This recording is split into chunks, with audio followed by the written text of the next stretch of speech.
কি করতাম জানিস? বিষ্ণুপ্রিয়াকে কাঞ্চনা বলতে কি করতিস?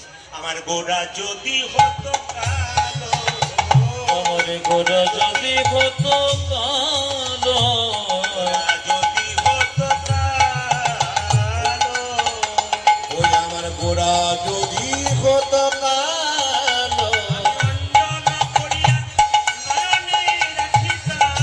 কি বলবো কাঞ্চনা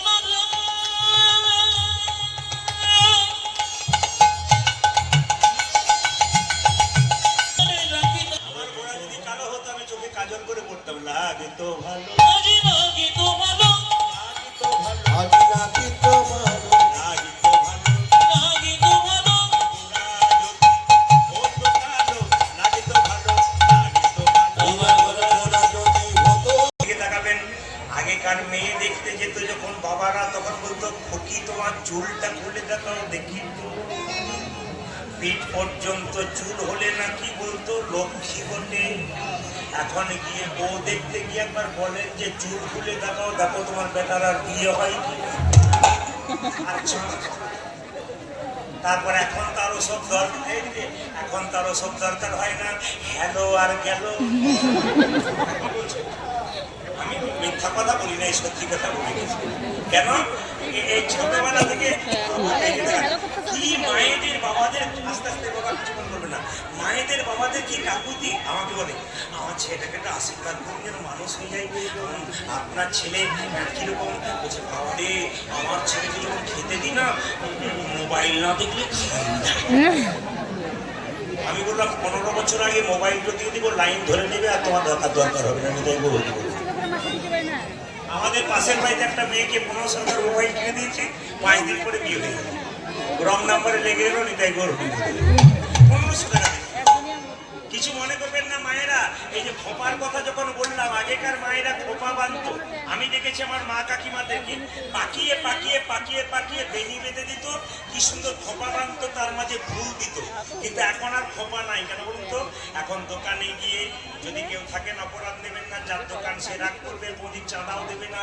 দোকানে গিয়ে U card, V card, W card, C card, গোষ্ঠীর পিন্ডি কার্ড, আবার যত কার্ড দাদাদের কি করতে খুব কঠিন ব্যাপার। বিউটি পার্লারে গেলে দিতে পারলেই হলো। খালি কত রকম যে করে, আর যাকে করে সেভাবে কি না করছে, নেবে তখন বুঝতে পারবে কি প্রাইস। আগে রেটটা শুনে নেবে, যা চলছে আছে। আর দাদারা বুঝতে পারছি কষ্ট করে রোজগার করছি, আর সব পাও মারেই চলে যাবে। অসুবিধা নেই, আমি এমনি বললাম। মায়েরা কিছু মনে করবেন না।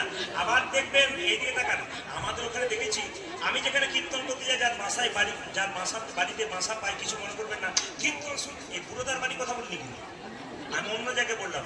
বাড়িতে বাসা পাই, ওই মেয়েরা কি করে, আয়নার সামনে গিয়ে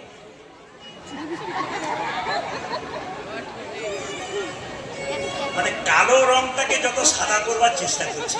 লক্ষ্মী নারায়ণকে বলছে, স্বামী তুমি যে রংটা দিলে পছন্দ করলো না, আবার বার্নিশ করছে। বলছে যতই বার্নিশ করুক, ধুয়ে দিলে আবার আমার রংটাই বেরিয়ে চলে যাবে।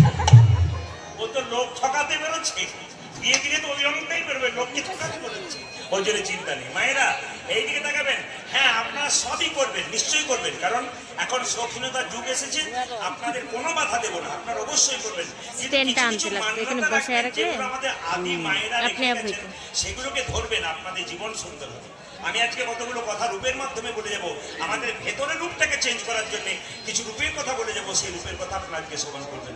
বলছে কি, ওরা যদি ফুল হতো আমি কি করতাম? মায়েরা ও গো খোপার মাঝারি বাঁধিয়া রাখিতাম, খোপার মাঝারি বাঁধিয়া রাখিতাম,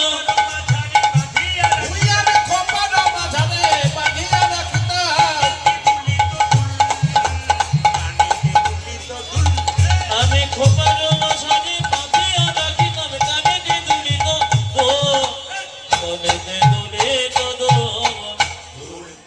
আজি দুলিত কানে,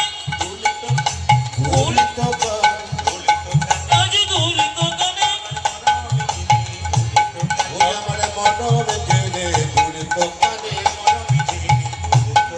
আমার মন জেনে দুলিত কানে,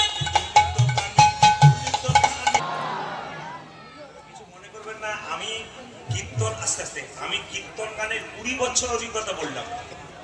আমার বয়স হচ্ছে এখন 51, 51। ইউটিউবে যখন কেউ দেখে সে বলে 72 নাহলে 75। হ্যাঁ, বলে কিছু মনে করবেন না। ইউটিউব চ্যানেল আছে তো তাকাবেন আমার দিকে। ওনার চ্যানেল আমার আছে কিন্তু 20-22 বছরের কীর্তন অভিজ্ঞতা বললাম। যদি পাশে আপনার কীর্তন শুনতে যে যত তুলবে হাই বুঝবেন এবার সে বাড়ি যায়। হাই তুললেই গন্ডগোল আছে। তবে শুনে নিন যে যেখানে বসে আছেন, হরে কৃষ্ণ। বিষ্ণুপ্রিয়া হলো মহাপ্রভুর দ্বিতীয় স্ত্রী। নিমাই যখন সন্ন্যাস নিয়েছিল তখন কত বয়স ছিল জোরে বলুন। কেউ বলতে পারবেন এখানে এতজন কীর্তন শুনতে এসছেন? নিমাই যখন সন্ন্যাস নিয়েছিল তখন তার বয়স হয়েছিল 24 বছর। তখন বিষ্ণুপ্রিয়ার বয়স কত? 14। স্বামী স্ত্রীতে তফাৎ কত? 10 বছর। যে যেখানে বসে আছেন, যারা জ্ঞানী মানুষ তারা শুনে নিন। আমি যেখান থেকে কথাগুলো বলছি এটা হচ্ছে চৈতন্য চরিতগ্রন্থ জীব গোস্বামী পাঠ। আমি চৈতন্য চরিতামৃত থেকে বলিনি, কিন্তু যারা শুনছেন ভালো করে শুনবেন। আমি চৈতন্য চরিতামৃত থেকে বলিনি, আমি বলছি জীব গোস্বামী পাদের চৈতন্য চরিত গ্রন্থ। কত ব্যাখ্যা, কত সুন্দর জীবন্ত কথা শাস্ত্রের আছে, তার মধ্যে আমি চিনি মিশিয়ে মিশিয়ে বলবো। এইদিকে আমার বাবা ছিলেন একজন হসপিটালের ডাক্তার। আমি তার একটি মাত্র ছেলে। ছোট থেকে খুব সুখে আমাকে রেখেছিল। খালি একটাই প্রশ্ন, কীর্তন শেখা হবে না, কীর্তনে কোনো ভবিষ্যৎ নেই, তোমাকে কিছু করে দেখাতে হবে। আমি বললাম তা তো বটেই। ইংলিশে এমএ করলাম বর্ধমান থেকে। এমএ করার পর বিএড করতে গেলাম।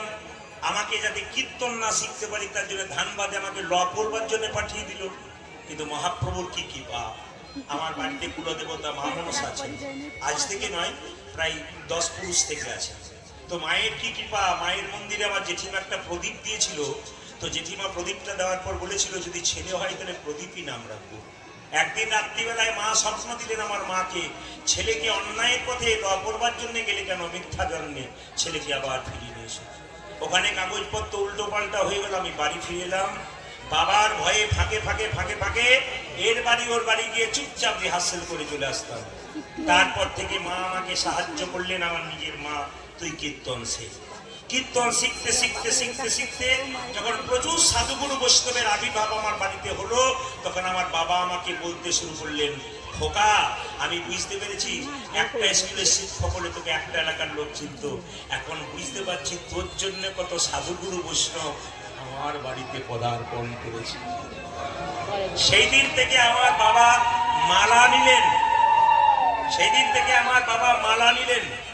কিন্তু ডাক্তার মানুষ, তিনি খালি বলতেন খেতে হবে বাবা, নইলে শরীর থাকবে না। কীর্তন করছো তুমি, কীর্তনিয়ার পরিশ্রম একমাত্র গোড়ারাই জানে যে কি পরিশ্রম, এই জন্যে তোমাকে খেতে হবে। বললাম না, কি খেতে হবে সে কোনো প্রশ্ন নয়, আমি এই লাইনে হাঁটবো যেন কৃষ্ণ বিবাহ হয়।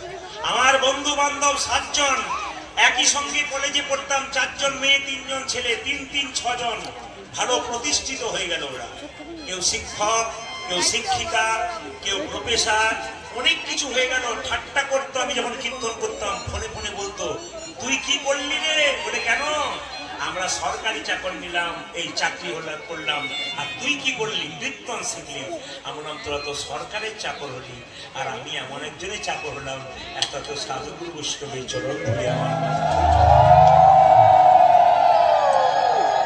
এখন কিছু মনে করবেন না, এখন আপনার শুনবেন। এখন যখন আমার কীর্তনে এই প্রভাবটা দেখার পর আমার বন্ধু বান্ধবীরা এখন বলে পরের জন্মে তুই প্রতিদিন মালা পড়ছিস, আমরা একদিন পড়েছি, মানে বিয়ের সময় পড়েছি।